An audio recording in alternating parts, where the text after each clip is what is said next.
नमस्कार दोस्तों, मैं हूं सुरजीत श्यामल और आप देख रहे हैं वर्कर वॉइस डॉट इन। दोस्तों, अगर आप उत्तर प्रदेश राज्य के किसी भी ज़िले में काम करते हैं, किसी दुकान में, होटल में, रेस्टोरेंट में या कोई भी वाणिज्यिक संस्थान, कॉल सेंटर हो गया, कोई भी आईटी इंडस्ट्रीज़ हो गया, तो क्या होता है, नियम के हिसाब से, न्यूनतम वेतन एक्ट के हिसाब से हर साल आपका 2 बार महंगाई भत्ते का नोटिफिकेशन आता है। एक तो अप्रैल में और दूसरा अक्टूबर में। तो अभी 1 अक्टूबर से आपका न्यूनतम वेतन का जो दर है वो कितना वृद्धि हुआ है, उस महंगाई भत्ते को ऐड करने के बाद आज हम इसकी जानकारी लेकर के आए हैं। और इसके साथ ही जो राज्य सरकार के लेबर विभाग ने नोटिफिकेशन जारी किया है उसका कॉपी भी मैं आपको देने की कोशिश करूंगा। इसके लिए आपसे अनुरोध है, इस वीडियो पे आप अंत तक बने रहें। और इसके साथ ही अगर आप हमारे चैनल पे नए हैं तो जल्द से जल्द इसको सब्सक्राइब कर लें और बेल आइकन को ज़रूर क्लिक करें, ताकि हम इस चैनल पे आप वर्कर से संबंधित जो भी वीडियो अपलोड करें उसका नोटिफिकेशन आपको सबसे पहले प्राप्त हो। आइए दोस्तों, हम इसको स्टेप बाय स्टेप करके जानते हैं, लेकिन उससे पहले आप वीडियो को लाइक ज़रूर कर दें।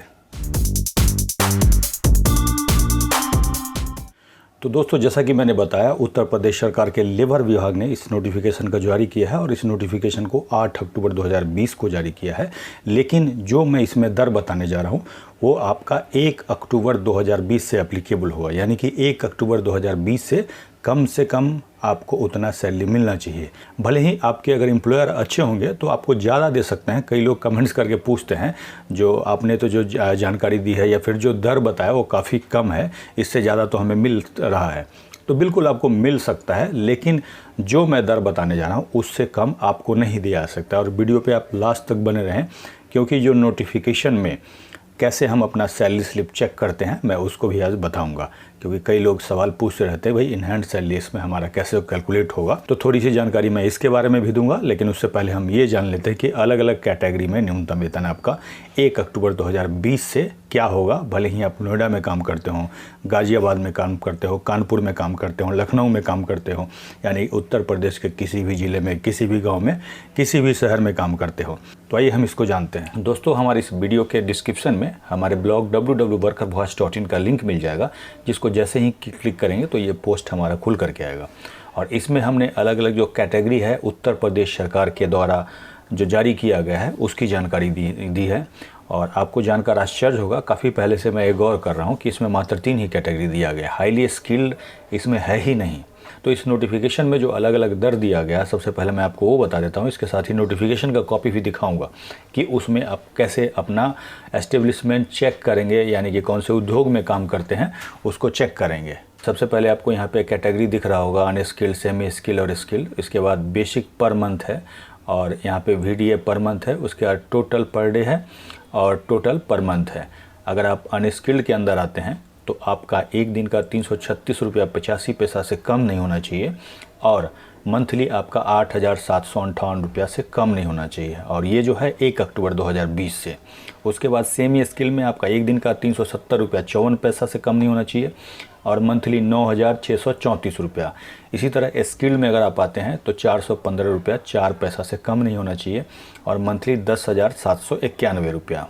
अगर आप पूछेंगे इसमें कितने रुपए की वृद्धि हुई, तो आपको बता दूं कि एक दिन का अगर आप चेक करेंगे तो पिछला नोटिफिकेशन हम देखेंगे तो पिछला जो था एक दिन का 331 रुपया था और यहाँ जो बढ़ा है 336 रुपया बढ़ा है, यानी कि 5 रुपये से लेकर के, यहाँ 408 है तो यहाँ पे 415 हुआ है। 5 रुपये से लेकर के मात्र 7 रुपये पर डे के हिसाब से महंगाई भत्ते में आपकी वृद्धि हुई है। और आपको बता दूं कि अगर आपको सैलरी स्लिप मिलता होगा तो इसी तरह आपके सैलरी स्लिप में भी दिखेगा।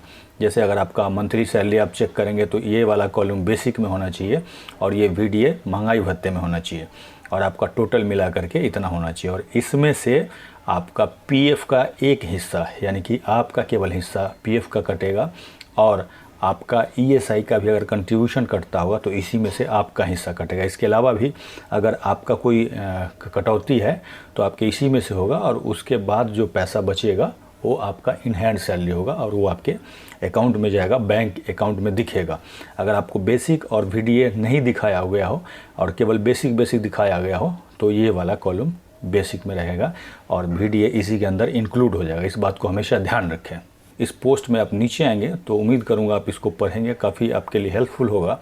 और इसको क्लिक करेंगे तो ये हमारा नोटिफिकेशन का कॉपी है। तो जैसे ही क्लिक करेंगे वैसे ही इस तरह से आपका नोटिफिकेशन आपके सिस्टम पे दिखेगा और आप इसको चाहे तो यहाँ पे क्लिक करके डाउनलोड कर सकते हैं, लेकिन आपका जीमेल अकाउंट लॉगिन होना चाहिए। जैसा कि मैंने आपको बताया कि अलग अलग जो एस्टेब्लिशमेंट है कौन सा होगा, तो इसके लिए आप इस नोटिफिकेशन को डाउनलोड करके और ये लिस्ट दे सकते हैं कि कौन कौन सा उद्योग है जिसके अंदर जो दर मैंने बताया है वो एप्लीकेबल होगा। तो दोस्तों, जैसा कि मैंने बताया कि अगर 1 अक्टूबर 2020 से जो दर मैंने बताया है उससे आपको नहीं मिल रहा है तो आप अपने एरिया के लेबर कमीशनर ऑफिस में लिखित शिकायत करेंगे। और जब भी लिखित शिकायत करें तो जितना आपको कम दिया जा रहा है उससे 10 गुने हर जाने की मांग कर सकते हैं। और जब भी कंप्लेन करें तो हमेशा आप रिसीविंग ज़रूर लें। और रिसीविंग अगर आपको अधिकारी नहीं देते हैं तो आप एक काम कर सकते हैं, पीछे से स्पीड पोस्ट या रजिस्टर्ड पोस्ट से एक कॉपी भेज दें और उसका स्लिप हमेशा संभाल के रखें। और अगर आप उत्तर प्रदेश के अंदर ही किसी सेंट्रल गवर्नमेंट के किसी एस्टेब्लिशमेंट में काम करते हैं, कोई कंपनी में काम करते हैं, जैसे कि रेल, सेल, भेल हो गया, इसके अलावा IRCTC का कोई ऑफिस हो गया, रेलवे का कोई ऑफिस हो गया, पोस्ट ऑफिस हो गया, जो कि भारत सरकार के अंदर आता है। अगर आप बैंक के अंदर कोई नेशनलाइज बैंक है, स्टेट बैंक हो गया, केनरा बैंक हो गया, पंजाब नेशनल बैंक हो गया, इन सभी में कॉन्ट्रैक्ट वर्कर, आउटसोर्स वर्कर या डेली वेजर, इस बात को ध्यान रखिएगा, के रूप में काम करते हैं तो आपके लिए सेंट्रल स्फेयर का जो न्यूनतम वेतन है वो एप्लीकेबल होगा। और अभी चूंकि अक्टूबर का नहीं आया है तो अप्रैल का 2020 का जो नोटिफिकेशन है उसके हिसाब से कम अभी आपको मिलेगा। और जैसे ही अक्टूबर का आएगा तो मैं इसी चैनल पे जानकारी दूंगा और फिर आपका 1 अक्टूबर से ही वो भी एप्लीकेबल होगा। और अगर आप पिछला जानना चाहते हैं, यानी कि अप्रैल 2020 वाला जानना चाहते हैं कि आपका क्या होना चाहिए, क्योंकि उसमें अगर आप देखेंगे तो नोएडा भी एक कैटेगरी में आता है, यानी कि दिल्ली के अंदर जो सेंट्रल गवर्नमेंट का जो कॉन्ट्रैक्ट वर्कर का जो न्यूनतम वेतन है उसके बराबर, यानी कि 15,000 प्लस वेतन है नोएडा के अंदर भी, अगर आप सेंट्रल गवर्नमेंट में काम करते हैं। और उसको देखने के लिए यहाँ पे आई बटन पे क्लिक करके देख सकते हैं। और इसके साथ ही जो भी नोटिफिकेशन है या जो भी इससे संबंधित वीडियो जानकारी है नीचे डिस्क्रिप्शन में आपको ज़रूर मिल जाएगा। अगर आपका इससे संबंधित कोई भी सवाल हो तो नीचे कमेंट्स लिख करके पूछ सकते हैं।